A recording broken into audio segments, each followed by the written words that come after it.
ওই তোমার সাথে এতক্ষণ ভালোভাবে কথা বলছি দেখে তুমি উঠছো না, দাঁড়াও তোমার ব্যবস্থা করছি। বলে রুম থেকে বের হয়ে গেল। একটু পর একটা বালতি নিয়ে আমার গায়ে পানি ঢেলে দিল। পানি ঢালার পর আব্বু আম্মু সোনিয়া আমাদের ছাদ ফুটো হয়ে গেছে। চোখ বন্ধ করে এগুলো বলছি। আমার চেঁচামেচি শুনে বাবা মা দৌড়ে আমার কাছে চলে আসলো। এসে এই, কি হয়েছে? গরুর মতো চেঁচাচ্ছিস কেন? রে, কি হয়েছে? গরুর মতো চেঁচাচ্ছিস কেন? আব্বু আম্মু দেখো ছাদ ফুটো হয়ে গেছে, ছাদ থেকে পানি পড়ছে। ওই, চোখ খুলে দেখ, ছাদ ফুটো হয়নি। তারপর আমি আস্তে আস্তে চোখ খুলে দেখলাম আমাদের ছাদ নয়, সোনিয়া আমাকে পানি মারছে। কারণ তার হাতে বালতি এবং আমার দিকে ভয়ানকভাবে তাকিয়ে আছে। তারপর আব্বু আম্মু হাসতে হাসতে চলে গেলেন, আর সোনিয়া এখন আমার দিকে তাকিয়ে আছে। আব্বু আম্মু যেতেই হাত থেকে বালতিটা ফেলেই ঠাস করে দরজাটা লক করে দিল, দিয়ে আমার কাছে এগিয়ে আসতেছে। আর আমি বিছানার ওই পাশে গিয়ে দৌড় দিলাম ওয়াশরুমে। আমি ওয়াশরুম থেকে শুনতে পারলাম সোনিয়া আমার গুষ্টি উদ্ধার করছে। কিছুক্ষণ পর রুম থেকে সোনিয়ার আওয়াজ ভেসে আসছে না, তাই দরজা ফাঁক করে দেখলাম সে চলে গেছে। যাক বাবা, বাঁচা গেল। আচ্ছা, এবার পরিচয়টা দেওয়া যাক। অনেকক্ষণ বক বক করলাম। আমি হলাম রিফাত আহমেদ হেলাল। ওই একটু আগে কথা বলছিলাম তারা আমার আব্বু আম্মু। আর যে আমাকে ঘুম থেকে পানি দিয়ে ওঠালো সে আমার রাগী বউ। রাগী হলেও আমাকে অনেক অনেক ভালোবাসে। আপনারা আবার ভাববেন না আমি তাকে ভালোবাসি না, আমিও তাকে অনেক ভালোবাসি। আর তার নাম সোনিয়া জান্নাত পরি। আর আমাদের বিয়ে 3 মাস হয়েছে পারিবারিকভাবেই। আর আমি আমাদের বিজনেস আছে তা এখন সামলাচ্ছি। আচ্ছা, আর কিছু বলা লাগবে না, পড়তে থাকেন, জানতে পারবেন। তারপর ফ্রেশ হয়ে রুম থেকে বের হয়ে সিঁড়ি দিয়ে নামছি, দেখি পরি আমার দিকে তাকিয়ে আছে। আর আরেকটা কথা, আজ অফিস বন্ধ, আমি কি আর এই সুযোগ মিস করব? তাই দিলাম এক চোখ টিপ। ওরে বাবা, সে তো দেখি আরও রেগে গেছে। তাই আমি মানে আমার চোখটা নিচু করে খাবার টেবিলের দিকে এগিয়ে যাচ্ছি। খাবার টেবিলে গিয়ে দেখি আমার সব পছন্দের খাবার। তারপর আর দাঁড়িয়ে থাকা যায়, টপ করে বসে পড়লাম। আমি বসে খাবার নিচ্ছি আর সোনিয়া আমার দিকে বারবার তাকাচ্ছে। আচ্ছা, একটু আম্মু আব্বুর কথা শুনেন। সোনিয়া, তোমার হাতে জাদু আছে বলতে হবে, কিন্তু রান্নাটা অসাধারণ হয়েছে। হুম, ঠিক বলছো। আমি তো আম্মু আব্বুর কথা শুনে আর উৎসাহ নিয়ে মুখে খাবারটা তোলা মাত্র আমার মুখ থেকে যেন আগুন বের হচ্ছে। মানে বুঝলেন না তো, মানে খাবারের মধ্যে এত ঝাল, সেই রকম ঝাল আমি কোনোদিন খাইনি। কারণ আমি ঝাল কম খাই। তাই তাহলে কে করেছে এটা? প্লেট থেকে মাথা উঁচু করে দেখলাম সোনিয়া আমার দিকে তাকিয়ে মুচকি মুচকি হাসছে। তার মানে এটা সোনিয়া করেছে। দাঁড়াও, একবার তোমাকে হাতের কাছে পাই, দেখবা আমাকে ঝাল খাওয়ানো কি মজা। এদিকে আমার যায় যায় অবস্থা, ঝালের চোটে আমার চোখ থেকে পানি পড়া শুরু হয়ে গেছে। তা দেখে আম্মু বলল, কি রে, কি হয়েছে? তুই কান্না করছিস কেন? তোর কি হয়েছে? আমি তোমাদের কি করে বলবো? না না, কান্না করব কেন? তোমার বৌমার রান্না অনেক মজা, তাই সুখের ঠেলায় চোখ থেকে কখন যে পানি এসে পড়লো টেরই পাইনি। সোনিয়া আমার রান্নার স্বাদ যেন মুখে লেগে থাকে। আমি তো আগে থেকে এখন বেশি খাই। হুম, আমিও। মনে মনে আমার খাবারে যে এত ঝাল দেবে আমি কি জানতাম? তাহলে তো ওই কান থেকে খাবার খাইতাম। আরে বুঝলেন না তো, আজ আমাকে সোনিয়া আলাদা করে আমার জন্য খাবার রাখছিল আর তার আলাদা খাচ্ছিল। আমার তো ঝালে মুখটা পুড়ে যাচ্ছে। তারপর কোনো মতে খাবারটুকু খেয়ে দৌড়ে রুমের দিকে যেতে লাগলাম। পিছন থেকে আব্বু আম্মু বলছে, কি রে এভাবে দৌড়াচ্ছিস কেন? কে শুনে কার কথা? আর সোনিয়া তো এক নাগাড়ে হেসে যাচ্ছে। আমি রুমের মধ্যে এসেই ওয়াশরুমে ঢুকে গেলাম। ওয়াশরুমে ঢুকে মুখ থেকে লালা ফেলছি আর কুলি করছি, তবুও ঝাল কমছে না। তারপর অনেকক্ষণ করার পর একটু কমলো, তাই রুমে এসে দেখি সোনিয়া মুচকি মুচকি হাসছে। আমাকে দেখে তো সে হাসিতে ফেটে পড়লো। এইটা দেখে আমার আরও রাগ উঠে গেল। বললাম, ওই এইভাবে পেতনির মতো হাসাহাসি বাদ দাও, না হলে। কি? আমি পেতনি? তোমার বউ পেতনি? তুমি পেতনি? এইরে কি বলে ফেললাম আমি? পেতনি? ও, আমার বউ যদি পেতনি হয় আপনি কি অন্য কেউ? না মানে আমি বলতে চাচ্ছিলাম। আচ্ছা সেসব ছাড়ো, আগে বলো তুমি আমাকে ঝাল দিছো কেন? দিছি, বেশ করেছি। আমার সাথে লাগতে আসা হারে হারে টের পাইছো। তোমাকে যে আমি কি করব? কি করবে গো? দেখবা কি করি। এই তুমি এগিয়ে আসছো কেন? না, আমি দেখাবো আমি কি করতে পারি। এই তুমি কাছে আর বলতে দিলাম না, টপ করে আমার ঠোঁট জোড়া আর তারটা এক করে দিলাম। আমি এমন একটা করব হয়তো সোনিয়া ভাবতে পারিনি, তাই ছাড়া পাওয়ার জন্য ছটফট করছে।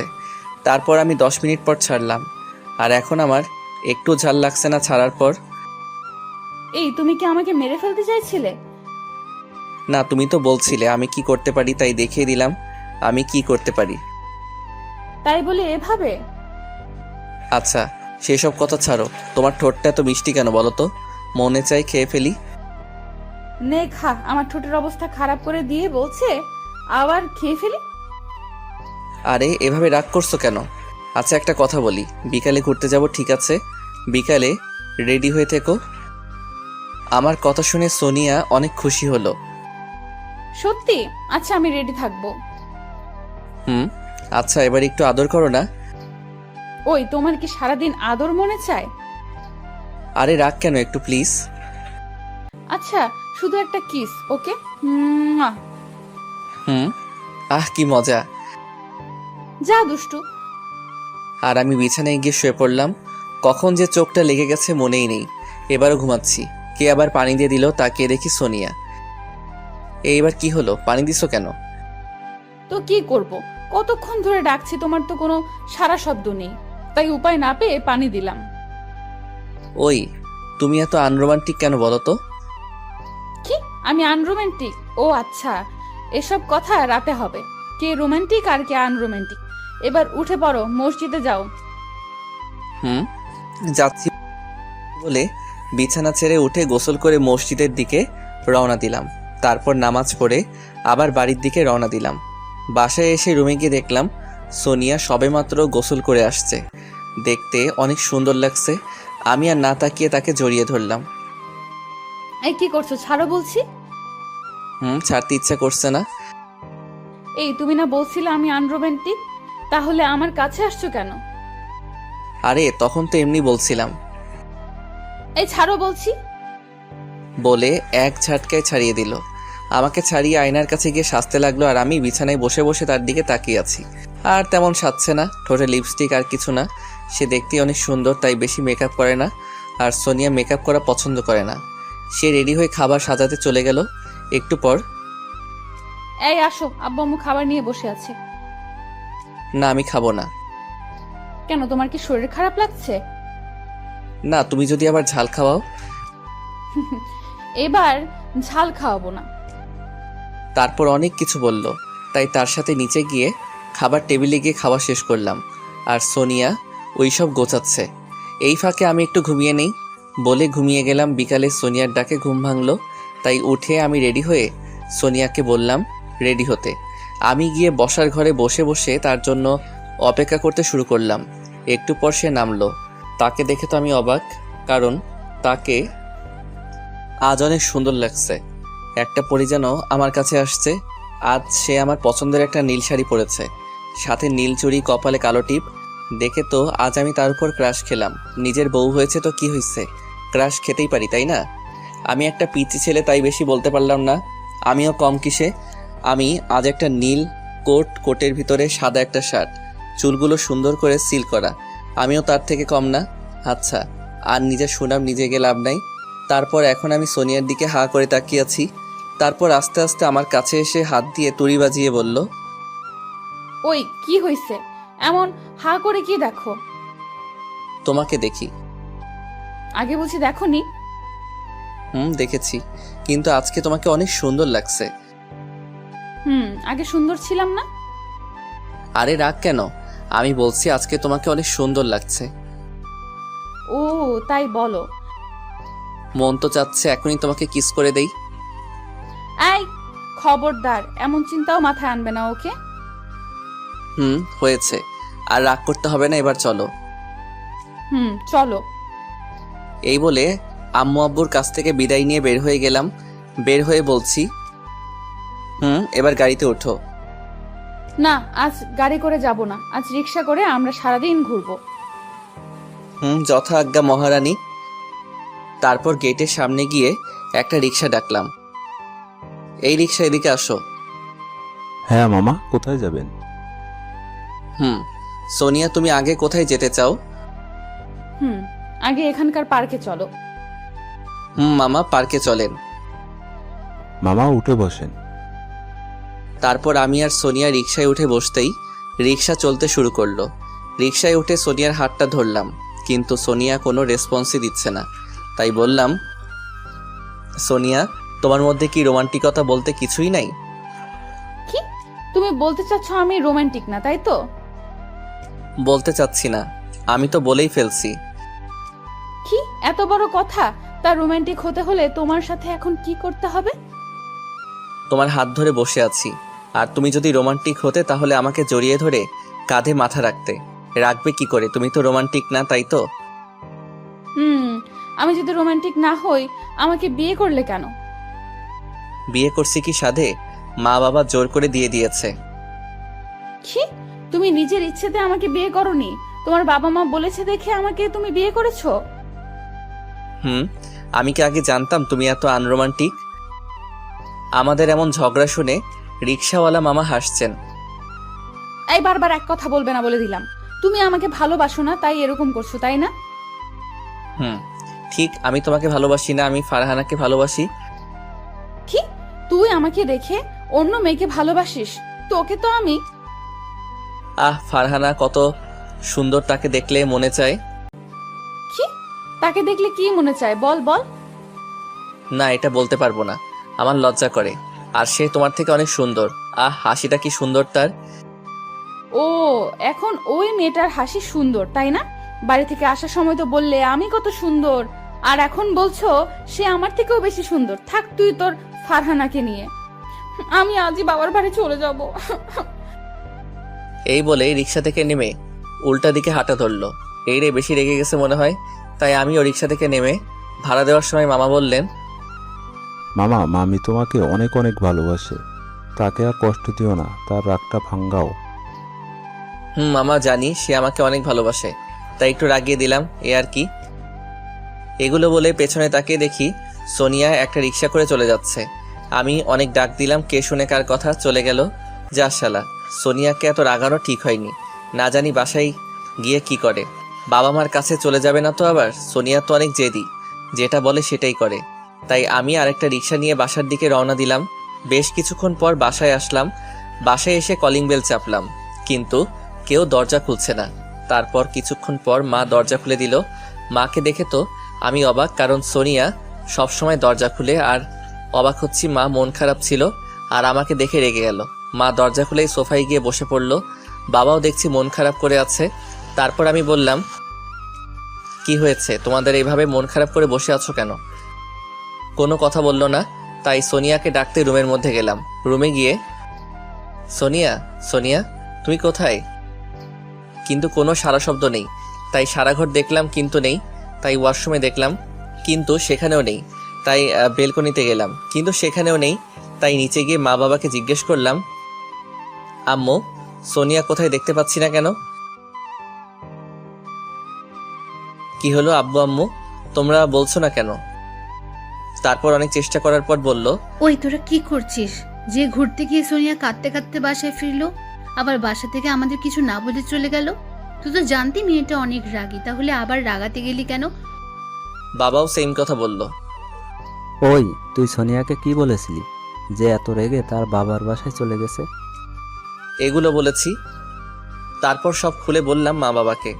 বাবা মা তো এগুলো শুনে রেগে অ্যাটম বোমের মতো হয়ে গেছে। এটা দেখে তো আমার যায় যায় অবস্থা। আমি তাদের বললাম, কি হয়েছে তোমার, আমার দিকে এভাবে তাকিয়ে আছো কেন? তো কি করব? আজকের ভিতরে যদি বৌমাকে নিয়ে না আসতে পারিস তাহলে তো খাওয়া দাওয়া সব বন্ধ। এটা আবার কেমন কথা? তারপর অনেক কিছু বললাম, কাজ হলো না দেখে রুমে গিয়ে ফ্রেশ হয়ে বিছানায় গাটা এলিয়ে দিয়ে ভাবতে লাগলাম, সোনিয়া কি আসবে? ও যে রাগী, আমি এখন গেলে তো আমাকে আলু ভর্তা করে একাই খেয়ে ফেলবে। আর না গেলেও তো হবে না। মা বাবা কি বলেছে তা তো আপনারা শুনলেন। শুয়ে শুয়ে এগুলো ভাবছি। আচ্ছা, সোনিয়া যদি রাগের মাথায় একটা কিছু করে ফেলে, তখন তো আমি নিজেকে ক্ষমা করতে পারবো না। আচ্ছা একবার কল দিয়ে দেখি তো। তাই যা ভাবা সেই কাজ। কল দিলাম কিন্তু ফোন বন্ধ। তারপর অনেকগুলো কল দিলাম কিন্তু ফোন বন্ধ করে ফেলছে। একবার ভাবলাম শাশুড়ি মার কাছে কল দিব, কিন্তু এগুলো শুনলে তো আবার, তাই ভেবে কল আর দিলাম না। ওইদিকে সোনিয়ার বাসায় যাওয়ার পর সোনিয়া গিয়ে কলিং বেল চাপলো। একটু পর তার মা এসে দরজা খুলে দিল। সোনিয়াকে দেখে তো তার মা অবাক। তিনি বললেন, কি রে মা, এই অসময় না বলে চলে আসলি কেন? এসেই যখন পড়েছিস তাহলে ভালোই হয়েছে। তোকে ছাড়া বাসাটা ফাঁকা ফাঁকা লাগে। তা জামাই বাবা যে আসেনি? সোনিয়া এগুলো শুনে একটা কথা না বলেই তার রুমে গিয়ে দরজা লক করে দিল। এটা দেখে সোনিয়ার মা সোনিয়াকে ডাক দিলেন। কি রে সোনিয়া, এসে দরজা লক করে দিলি কেন? ওই কি হলো, দরজা খোল। ওই সোনিয়া, দরজা খোল মা। সোনিয়া মা, জামাই বাবাজির সাথে কি ঝগড়া করে এসেছিস? ওই দরজাটা খুলে মাকে বল কি হয়েছে। এভাবে আরো অনেকক্ষণ ডাকলেন কিন্তু সোনিয়া দরজা খুলছে না।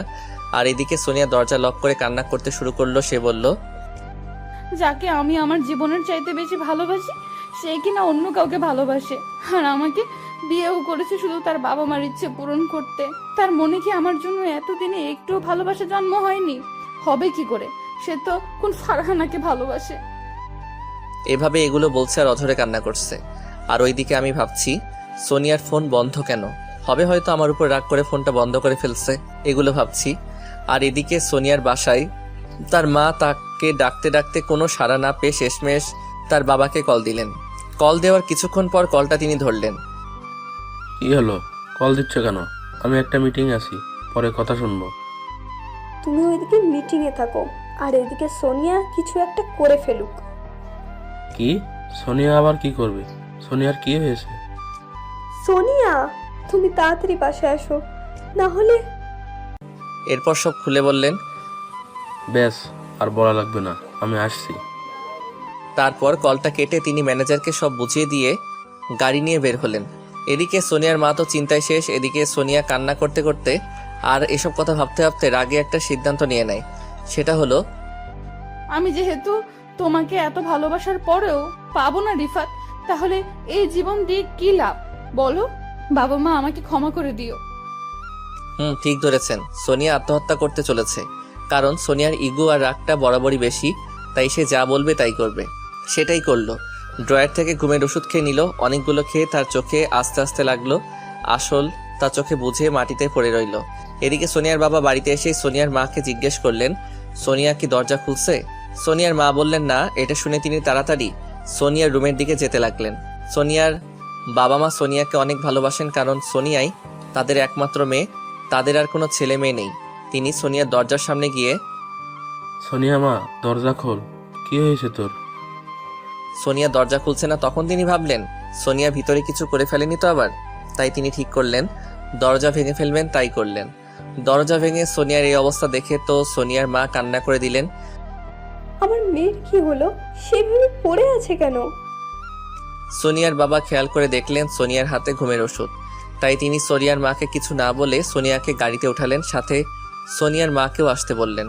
সোনিয়ার মা শুধু কান্না করছেন। তার বাবারও একই অবস্থা। কান্না করতে করতে তারা হাসপাতালে পৌঁছে গেলেন। তারপর গাড়ি থেকে খুলে করে নামিয়ে ডাক্তারের কাছে গিয়ে বললেন, ডাক্তার সাহেব, আমার মেয়েকে বাঁচান। আপনি যা চান আমি তাই দেব, তবু আপনারা মেয়েকে বাঁচান। কি হয়েছে আপনার মেয়ের? আমার মেয়ে অনেকগুলো ঘুমের ওষুধ খেয়ে ফেলেছে। প্লিজ ডক্টর, ওকে বাঁচান। নার্স, তাড়াতাড়ি পেশেন্টকে ওটিতে ভর্তি করো। তারপর ডক্টর সোনিয়াকে ওটিতে নিয়ে গেল। আর বাইরে সোনিয়ার মা কান্না করছেন আর তার বাবা পাইচারি করছে। তিনি একটু পর আমার কাছে কল দিলেন। আমি তখন ভাবনায় মগ্ন ছিলাম। তিনি কল দিতেই ভাবনা থেকে বের হয়ে কল ধরলাম। ধরে, জি আব্বু বলেন। বাবা, সোনিয়া। কি হয়েছে আমার সোনিয়ার? ঘাবড়ে গিয়ে সোনিয়া কি উল্টাপাল্টা কিছু করে ফেলছে? বাবা, সোনিয়া ঘুমের ওষুধ খেয়ে এখন হাসপাতালে ওটিতে আছে। তুমি এই হাসপাতালে তাড়াতাড়ি আসো। কি বলেন বাবা এগুলা? এই কথা শুনে তো আমার মাথায় আসমান ভেঙে পড়লো। আমার হাত থেকে মোবাইলটা পড়ে গেল। কয়েক মিনিটের জন্য মনে হলো আমার পৃথিবী যেন থমকে দাঁড়িয়েছে। একটু পর যখন হুঁশ ফিরে হন্তদন্ত হয়ে মোবাইলটা হাতে নিয়ে রুম থেকে বেরিয়ে পড়লাম। আমাকে এভাবে দেখে মা বাবা বললেন, কিরে তুই এভাবে কই যাস? মা, সোনিয়া ঘুমের ওষুধ খেয়ে এই হাসপাতালে ভর্তি আছে। এই কথাটা বলে আমি বেরিয়ে পড়লাম। বাইকে উঠে বাইক অনেক জোরে টান দিলাম আর ভাবছি আমার একটু মজা করতে গিয়ে সোনিয়ার আজ এই অবস্থা। সোনিয়ার যদি কিছু হয়ে যায়, এগুলো আর অনেক কিছু ভাবতেছি। ধুর, শালা রাত যেন রাস্তা শেষই হচ্ছে না। তারপর ভাবতে ভাবতে হাসপাতালের সামনে এসে বাইকটা রেখে হাসপাতালের ভিতরে গিয়ে একটা নার্সকে গিয়ে বললাম, 235 নম্বর কেবিনটা কোন দিকে? নার্সটা বলে চলে গেল। তখন শ্বশুর মশাই বলেছিলেন, আপনাদের বলি নাই, কিছু মনে করবেন না। তারপর তাড়াতাড়ি করে কেবিনটার সামনে গিয়ে দেখি সোনিয়ার বাবা পাইচারি করছেন আর সোনিয়ার মা কান্না করছেন। আমি তাদের কাছে যেতেই সোনিয়ার বাবা আমাকে জড়িয়ে ধরে কেঁদে দিলেন। আমি তাকে সান্ত্বনা দিলাম, সোনিয়ার কিছুই হবে না। তাকে একটু শান্ত করে একটা চেয়ারে বসালাম। কিন্তু বাবার মনে কি, মানে আমারও চোখ দিয়ে কখন পানি চলে আসলো বুঝতেই পারছি না। আমার মনে একটা হারানোর ভয় কাজ করছিল। এসব ভাবার মধ্যে আমার মা বাবাও চলে আসলেন। এসেই বাবা আমাকে তোর জন্য আজ মেয়েটা মরতে বসেছে। বলে ঠাস ঠাস ঠাস বলে 4টা থাপ্পড় মারলেন। আরেকটা মারবেন, সেই সময় আমার শ্বশুর আব্বু হাতটা ধরে ফেলেন। তখন বাবা বলেন, আমার হাত ছাড়েন বিআই মশাই, ওকে আজ আমি মেরেই ফেলবো।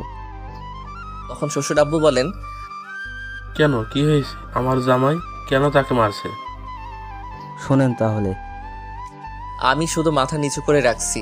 শ্বশুর আব্বু কিছুক্ষণ ভেবে বললেন, ছেলে মানুষ, মজা তো একটু করবেই। সে কি ভাবছে সোনিয়া এমন কিছু করবে?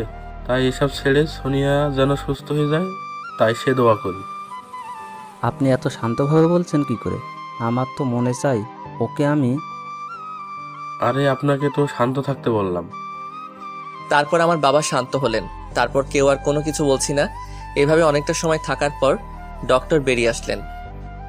ডক্টর, সোনিয়া এখন কেমন আছে? আমার সোনিয়া ভালো আছে তো?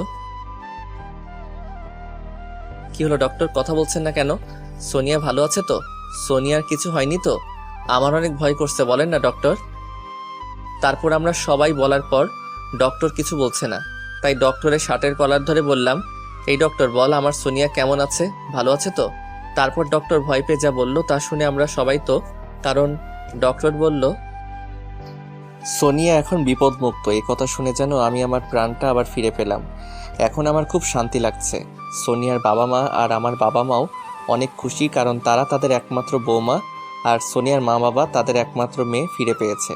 তারপর ডক্টরকে বললাম, ডক্টর, আমরা কি এবার ভিতরে যেতে পারি? যেতে পারেন, কিন্তু 2 জন করে, আর ভিতরে বেশি শব্দ করা যাবে না। ডক্টর, আপনার সাথে খারাপ ব্যবহার করার জন্য সরি, আমাকে ক্ষমা করবেন। সেই সময় আমার মাথা ঠিক ছিল না, তাই আবার সরি। আরে না, সরি বলতে হবে না, কারণ এই সময় সবারই মাথায় কাজ করে না। তারপরও সরি ডক্টর। ওকে, আমি কিছু মনে করিনি। আজ প্রথম দেখলাম একজন কি করে তার বউকে এত ভালোবাসতে পারে। সত্যি আপনাকে না দেখলে বুঝতে পারতাম না। বলে একটা মুচকি হাসি দিলাম। তারপর ডক্টরের সাথে কথা বলে শাশুড়ি আম্মু আর শ্বশুর আব্বুকে ভিতরে পাঠিয়ে দিলাম। আর এই ফাঁকে ডক্টরের কাছ থেকে জেনে নিলাম তাকে আজ বাসায় নেওয়া যাবে কিনা। ডক্টর বলল, নিতে পারেন। এখন আমি যাওয়ার পালা, কারণ আপনাদের সাথে কথা বলতে বলতে সোনিয়ার মা বাবা দেখা করে চলে আসছেন। আমি ভাবছি কোন মুখ নিয়ে সোনিয়ার সাথে দেখা করব আর অনেক কিছু ভাবছি। হঠাৎ কে যেন আমাকে ধাক্কা দিল। তাকিয়ে দেখি বাবা। বাবা বলো। তাই এখনো কি এখানে দাঁড়িয়ে থাকবি নাকি এখন যাবি? এমনিতে তোর জন্য আজ মেয়েটা মরতে বসেছিল। এখন এগুলো বলে কি হবে? যেটা হয়ে গেছে সেটা কি আর ফিরে আসবে? বেআইন ঠিকই বলেছে। আচ্ছা বাবা, তুমি আর এখানে দাঁড়িয়ে সময় নষ্ট করো না, ভেতরে যাও। তারপর গুটি গুটি পায়ে রুমের দিকে এগিয়ে যাচ্ছি। রুমের ভিতরে ঢুকতেই আমাকে দেখে সোনিয়া রাগ করে মুখ ঘুরিয়ে নিল। নিবারই কথা, আমি কি না করেছি তার সাথে। তারপর তার বিছানার সাইডে একটা চেয়ার টেনে বসলাম। তা দেখে সে আমাকে বলল, ওই তুই এখানে আসছিস কেন? যা তোর ফারহানার কাছে যা। আমার কাছে আসছিস কেন? দেখতে আসছিস আমি মরেছি কিনা? আর ওর এই কথা শুনে আমার অনেক রাগ উঠল, কিন্তু রাগটাকে কন্ট্রোল করলাম। তারপর বললাম, আরে তুমি যা ভাবছো তা কিছুই না, এগুলো আমি মজা করে বলছিলাম। আর তুমি কি করলে ঘুমের ট্যাবলেট খেয়ে হাসপাতালের বিছানায় শুয়ে আছো? তুই কি করবি? তুই ফারহানা নাকি? তার সাথে গিয়ে লুটুর পুটুর করার গল্প বলবি আর আমি তা শুনবো? আমি কি করে বোঝাবো আমি ফারহানা নামের কাউকে চিনি না? ওকে, তোকে বিশ্বাস করলাম। তুই এই কথা যে আমাকে বলছিস, এখন যদি আমি আর বলতে পারলো না, আমি তাকে টান মেরে কাছে এনে চারঠো ট্যাগ করে দিলাম। প্রথম প্রথম একটু লাফালাফি, সরি সে তো অসুস্থ, লাফাবে কি করে? আচ্ছা সেসব কথা বাদ। তারপর 5 মিনিট পর ছাড়লাম, সে এখন শান্ত হয়ে গেছে। তারপর আমি বললাম, কি ম্যাডাম, প্রথমে তো ধাক্কাধাক্কি করছিলেন, পরে আবার শান্ত হয়ে গেলেন কেন? এই রে আবার রেগে গেল। তোকে তো আমি যখনই আমাকে মারতে আসলো তখনই মা বাবা, সোনিয়ার মা বাবা রুমের মধ্যে ঢুকে গেলেন। তাই আবার ঠিক হয়ে বসে পড়লো আর আমার দিকে রাগীভাবে তাকিয়ে থাকলো। তখন মা বাবা বললেন, এবার বাসায় চল, ডাক্তার বলেছে আজ বাসায় নিতে পারবো। বাবা চলো। বাবা আবার বললেন, ওই সোনিয়া মা কি একা একা যেতে পারবে? তাকে কোলে করে নিয়ে আয়। বলে তারা সবাই বাইরে গিয়ে গাড়িতে বসে পড়লো। সোনিয়ার মা বাবা আর আমার বাবা মা এক গাড়িতে বসলো। তারপর আমি সোনিয়াকে কোলে করে বাইরে নিয়ে আমাদের আরেকটা গাড়িতে নিয়ে বসালাম। আর হাসপাতাল থেকে বের হওয়ার সময় সবাই আমার দিকে তাকিয়েছিল। সেটা দেখে সোনিয়া তো লজ্জায় লাল হয়ে গিয়েছিল। তা গাড়িতে গিয়ে বসিয়ে ড্রাইভার আঙ্কেলকে বললাম, তুমি আমার বাইকটা নিয়ে আসো। আঙ্কেল বললেন, আচ্ছা বাবা।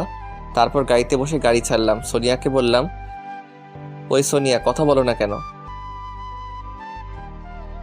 কি হলো, কথা বলবা না? কি হলো বাবু, তুমি কি এখনো আমার উপর রাগ করে আছো? সোনিয়া আমার দিকে রাগী চোখে তাকালো, তারপর বলল, ওই কে তোর বাবু? আমাকে বাবু বললে আমি এক্ষুনি গাড়ি থেকে নেমে পড়বো। এই না, গাড়ি থেকে নামা লাগবে না, আমি আর কিছু বলবো না। কারণ যে মেয়ে যেটা বলে সেটাই করে, তাই চুপচাপ গাড়ি চালিয়ে বাসায় চলে আসলাম। তারপর সোনিয়াকে কোলে করে নামাতে গেলাম। সে বলল, তুই আমাকে স্পর্শ করবি না। এ কথা বলে হনহন করে বাসায় চলে গেল। আমিও আর কিছু বললাম না। আরেকটা কথা, আজ সোনিয়ার বাবা মা ও আমাদের বাসায় আজকে থাকবে। তারপর আমি রুমে গেলাম, গিয়ে দেখি সোনিয়া ফ্রেশ হয়ে বিছানায় আধা শোয়া হয়ে আছে। তা দেখে বললাম, তোমার কি খারাপ লাগছে? আমার কথা শুনে সোনিয়া বলল, ওই তুই কে রে? আমার বিষয়ে তোকে আর কথা বলতে হবে না।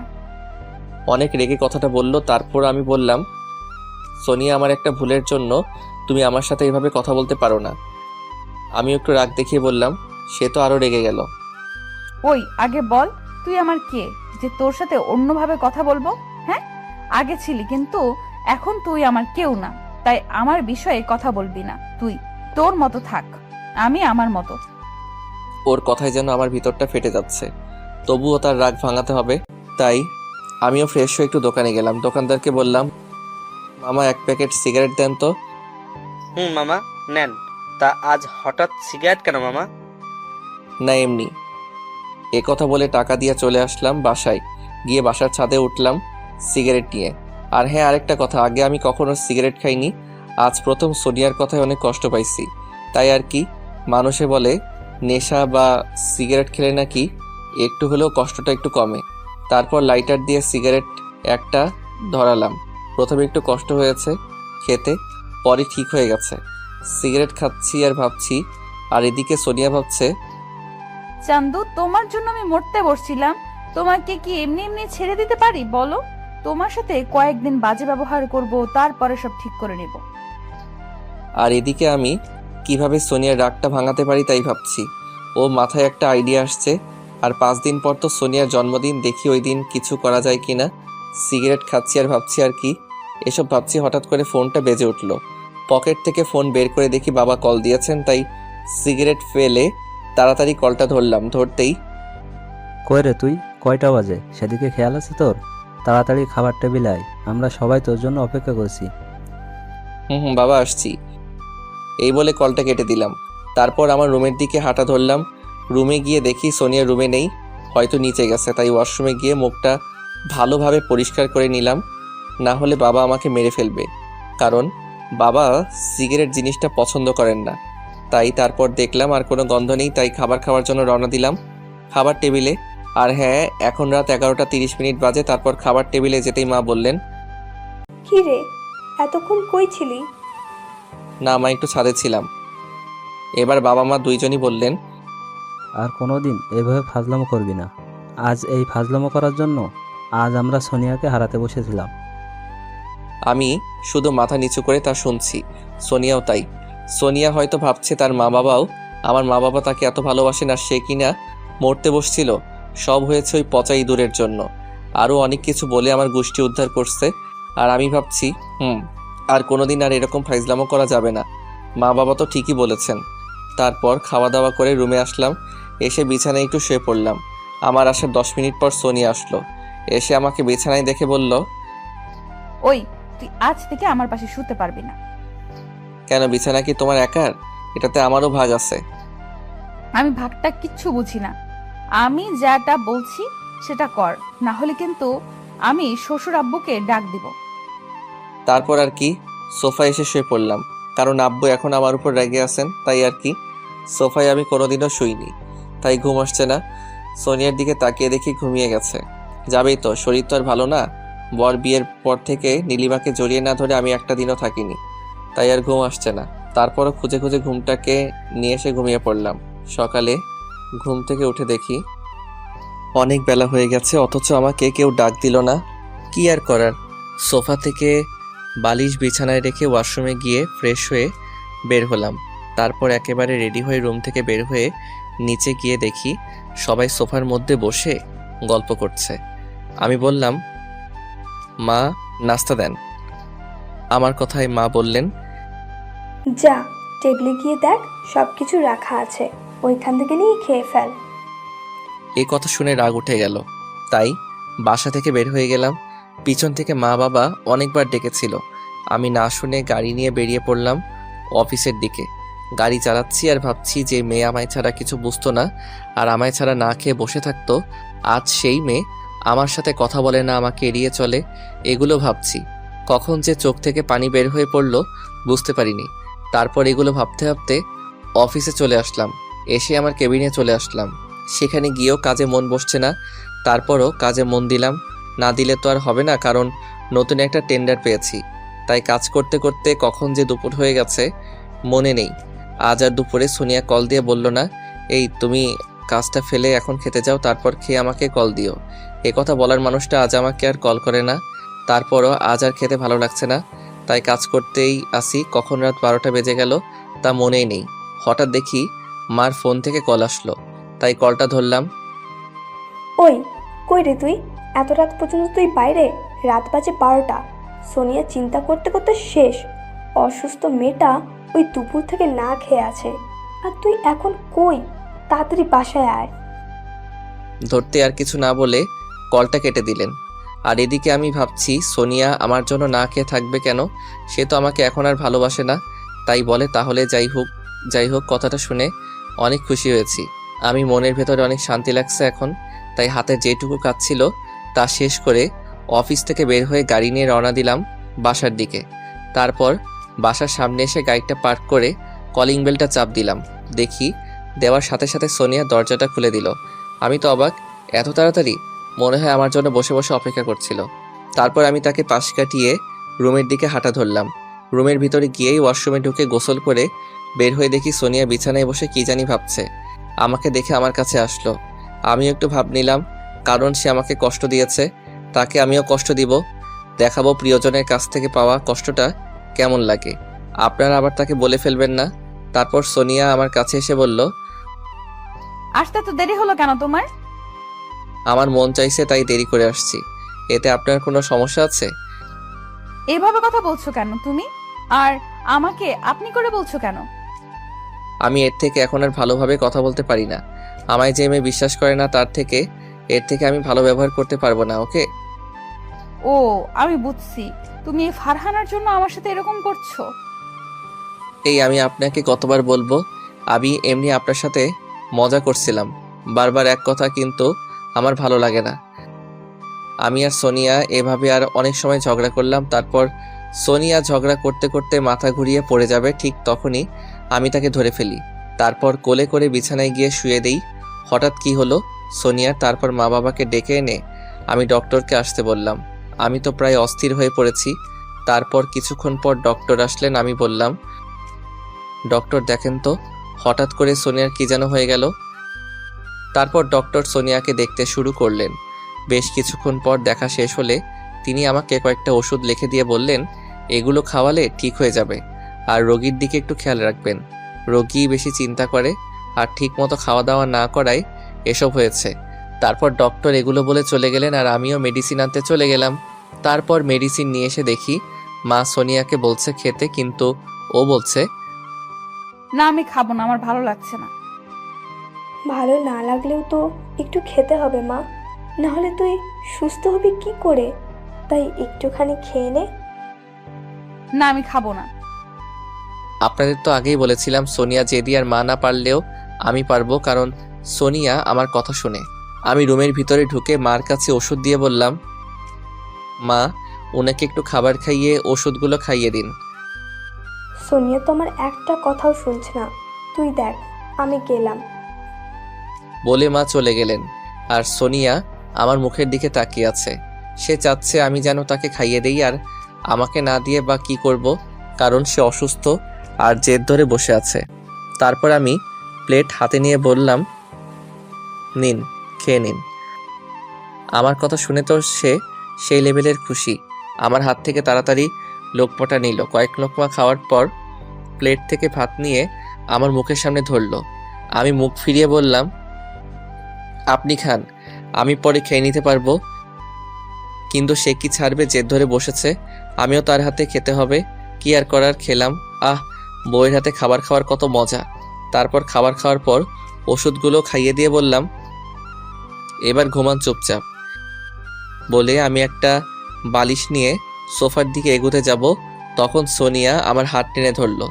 আমি বললাম, কি হলো, হাত ধরলেন কেন? তুমি বালিশ নিয়ে কোথায় যাচ্ছ? কেন, সোফায় শুতে যাচ্ছি, নাকি রুমেও থাকতে দিবেন না? এইভাবে কেন কথা বলছো? আমাকে কি ক্ষমা করা যায় না? করুণভাবে বলল কথাটা। আপনাকে তো আমি কবেই ক্ষমা করে দিয়েছি, আবার কিসের ক্ষমা? তো ক্ষমা করলে সোফায় শুতে যাবে কেন? আর আপনি করে বলছো কেন? না, এমনি ওকে আমার ভালো লাগছে না, আমি শুয়ে পড়ি বলে সোফায় বালিশ রেখে শুয়ে পড়লাম। আর এদিকে সোনিয়া মনে মনে বলছে, আমি কি এমন করেছি যে আমাকে এইভাবে ইগনোর করছো? ফুপিয়ে কেঁদে ওঠে তার কান্নার শব্দ আমার কানে আসে, কিন্তু আমি কিছু বলিনি। আর মাত্র 2 দিন তারপর তো সোনিয়ার জন্মদিন, সেদিন না হয় সব কষ্ট মুছে দিব। ওইদিকে সোনিয়া কান্না করতে করতে ঘুমিয়ে পড়ে, কিন্তু আমার ঘুম আসে না, কারণ সোনিয়াকে না জড়িয়ে ধরে ঘুমাতে পারি না। তাই উঠে গিয়ে সোনিয়ার পাশে গিয়ে বসলাম। কত মায়াবী একটা মুখ, এই মুখ দেখে আমি সারা জীবন কাটাতে পারবো। সোনিয়া আগে থেকে একটু শুকিয়ে গেছে, চোখের নিচেও একটু কালো দাগ পড়েছে। তার মুখটা এতটা মায়াবী লাগছে যে বলে বোঝাতে পারবো না। তাই তার কপালে একটা ভালোবাসার পরশ এঁকে দিলাম। যখন উঠে আসতে যাব, সোনিয়া যেন কি বিড়বিড় করে বলছে তা শোনার জন্য তার মুখের কাছে কানটা নিলাম। নিয়ে তো আমি অবাক, কারণ সোনিয়া বলছে, রিফাত খুব ভালোবাসি তোমায়, আমায় কোনোদিন ছেড়ে যেও না প্লিজ। তুমি ছেড়ে গেলে আমি মরে যাব। তার এমন ভালোবাসা দেখে আমার চোখ থেকে পানি বের হয়ে গেল। সোনিয়া আমাকে এত ভালোবাসে, আর আমি কি না থেকে কষ্ট দিচ্ছি? থাক, একটু কষ্ট পাক, 2 দিন পর সব কষ্ট মুছে দিব তার। এই বলে সোনিয়ার গায়ে চাদর দিয়ে আমি সোফায় এসে শুয়ে পড়লাম। কখন যে ঘুমিয়ে গেছি মনে নেই। ঘুম ভাঙলো পাখির কিচিমিচির শব্দ। ঘড়ির দিকে তাকিয়ে দেখি 6টা বাজে। তাই ওয়াশরুমে গিয়ে ফ্রেশ হয়ে বিছানার দিকে তাকিয়ে দেখি সোনিয়া বিছানায় নেই। আরে মেয়েটা কই গেল? সারা রুম খুঁজে হঠাৎ দেখি বেলকনিতে কে যেন দাঁড়িয়ে আছে। তাই সেখানে গিয়ে দেখি সোনিয়া রেলিং ধরে দাঁড়িয়ে আছে। তাকে দেখে যেন আমার ভিতরটা শান্তি হলো।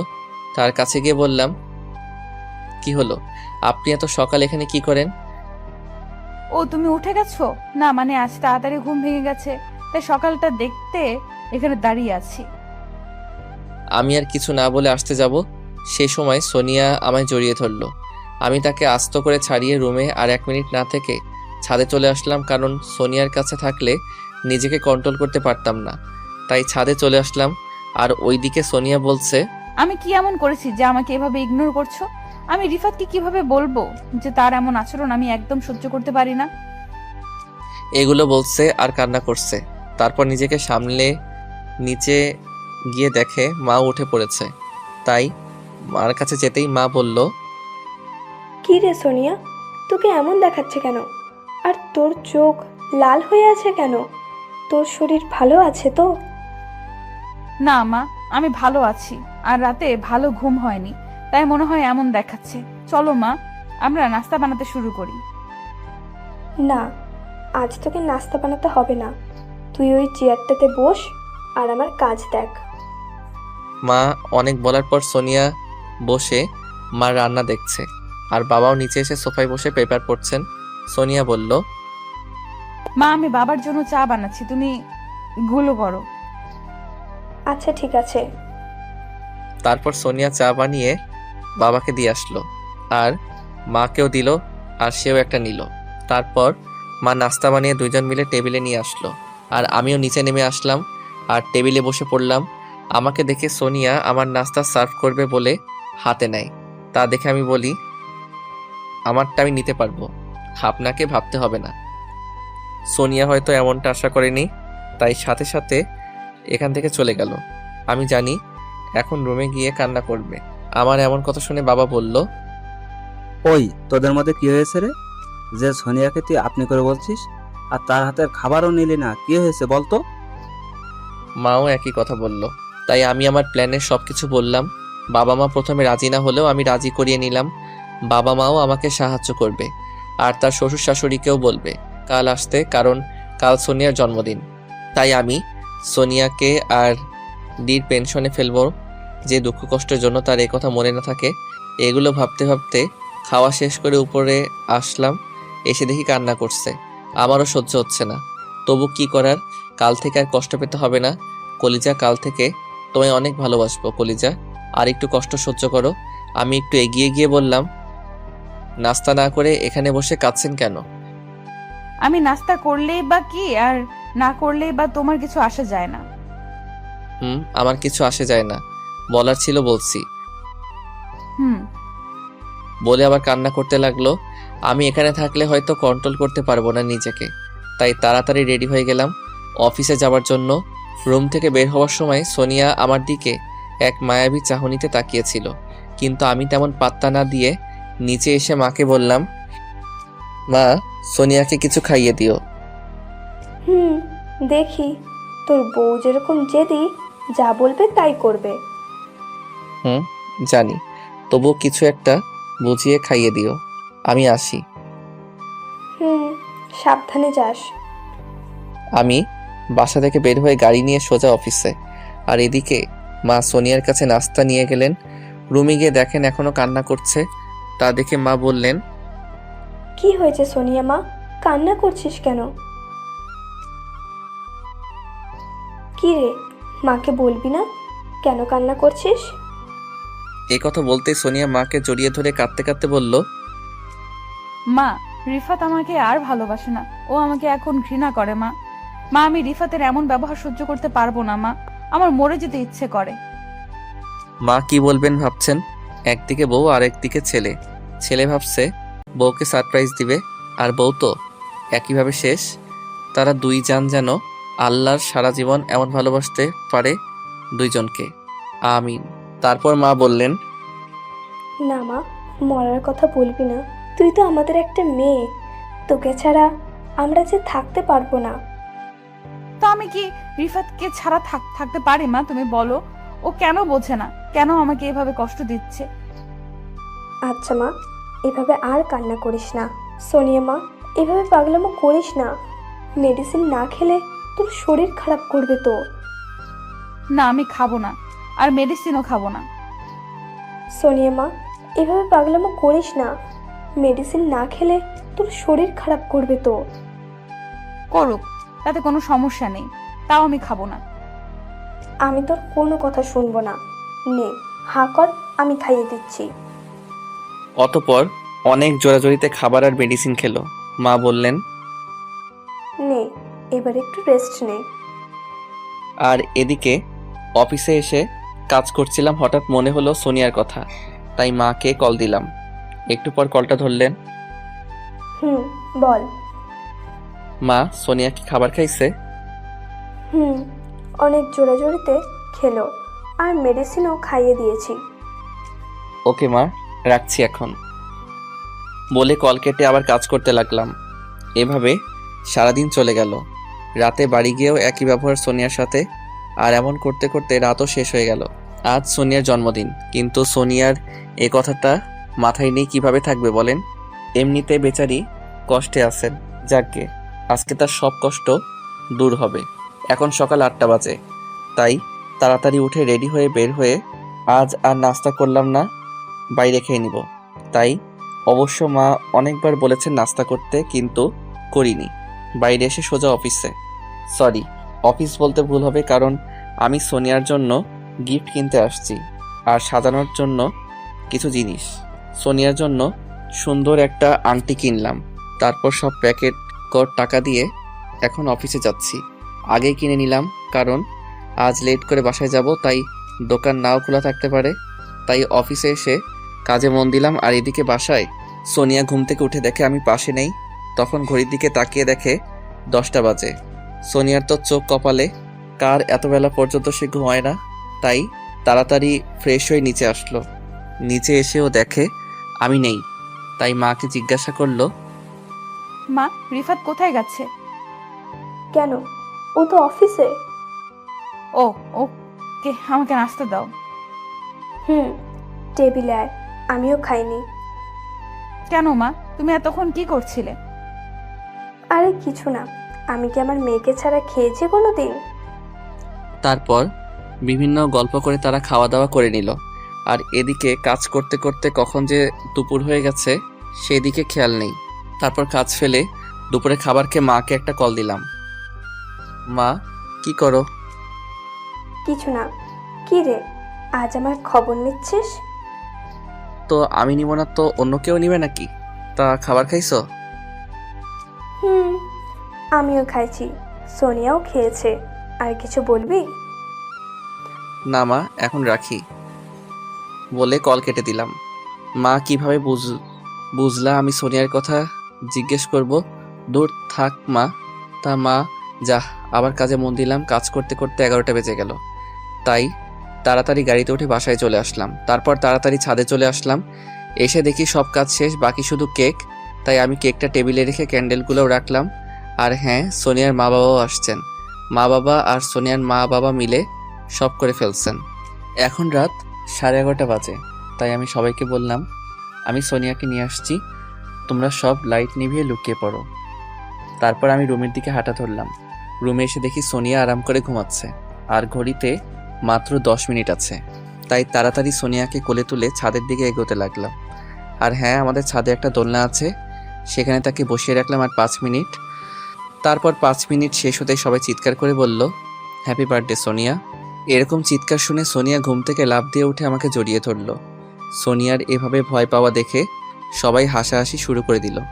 তা দেখে সোনিয়া আমাকে ছেড়ে উঠে দাঁড়ালো আর বলল, আমার জন্মদিন আর আমার মনে ছিল না। ধন্যবাদ মা, বাবা, তোমার সবাইকে অনেক ধন্যবাদ। আমাদেরকে ধন্যবাদ না দিয়ে যার প্ল্যান তাকে দে। মানে কার প্ল্যান এটা? এটা রিফাতের প্ল্যান, তোকে সারপ্রাইজ দিবে বলে এত কিছু করেছে। এ কথা শুনে সোনিয়া আমার দিকে তাকিয়ে চোখের পানি ফেলছে। তাকে আমি সহ্য করতে পারি, তাই কথা ঘুরিয়ে বললাম, আচ্ছা কেকটা কাটা যাক।